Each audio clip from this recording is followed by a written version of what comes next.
Okay, John, so obviously Rory had that big fight with Gegard Mousasi. You're a great grappler yourself. Did you see that and take a lot from it in terms of your fight coming up? Taking that and other fights, I think there are definitely windows towards victory for me.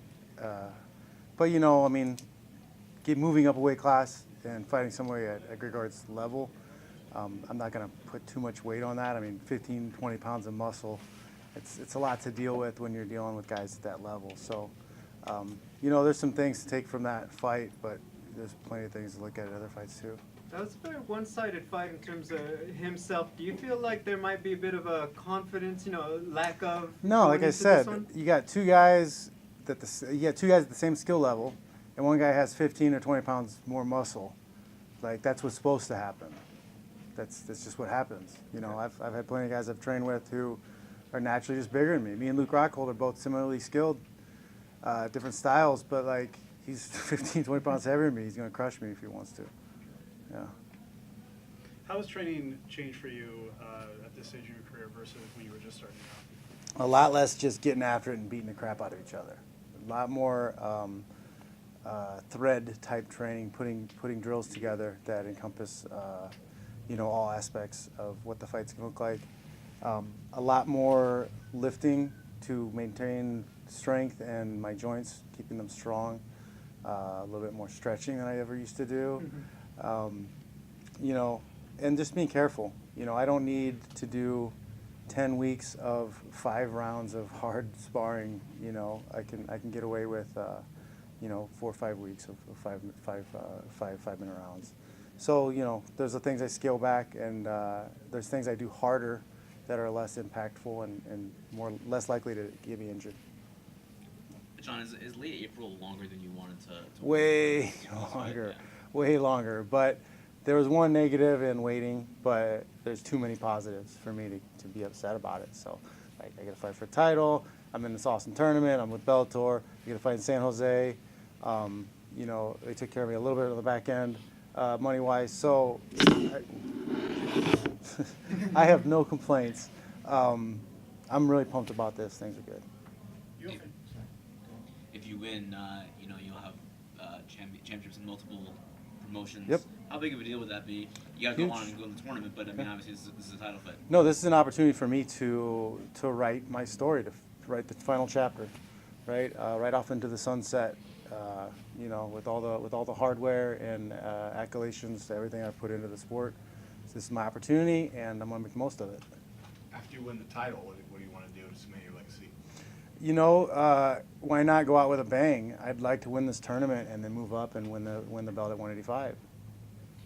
You know, why not? That sounds like a pretty good story for finale to me. Wait, so when you saw Mousasi fight McDonald, you were like, but I want to fight that guy. Is that what you're thinking? If he's still the champ. If he's still the champion. Yeah. But Yeah, I mean, Lovato is looking amazing right now. So there's a lot of sharks out there, but, you know, I've been killing sharks for a long time. you're willing to take that risk, though. To know, like you just said, those guys are What's bigger. there to lose? I'm an old man. I am OAF, all right?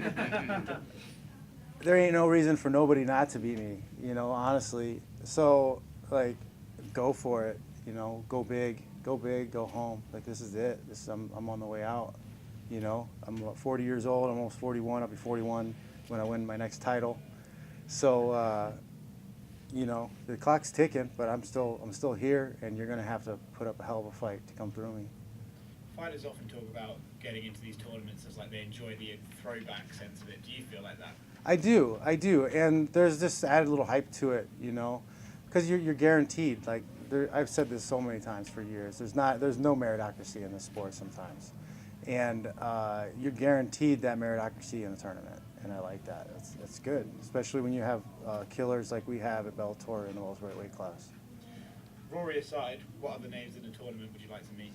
Man, Lima's a stud. He's a stud. He's good. MVP just because he's a puzzle that I'd like to solve. I've already fought Daly. I've trained with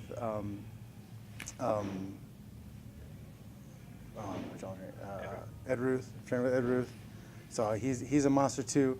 And like I feel like I dodged a bullet, quite honestly. But like I said, now's the time to beat that guy because in 3 years nobody's gonna touch him. How do you But, see MVP and Daly? MVP Daly, you know, I secretly I'm pulling for Daly. I think he has the ability to beat him. Just because it bothers me that there's somebody who I'm a tactical fighter, right? I game plan, and I feel like there's such an easy way to beat this guy that other people aren't even trying, and it drives me crazy. And I think like there's some things about Daly that could get the job done.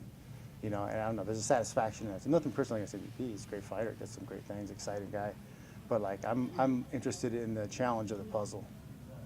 The PFL tournament just wrapped up. Did any part of you watch that and think, you know, that could have been my million? Or do you just not reflect on it much? I think those guys who won the tournament are going to be thinking about what happened to my million.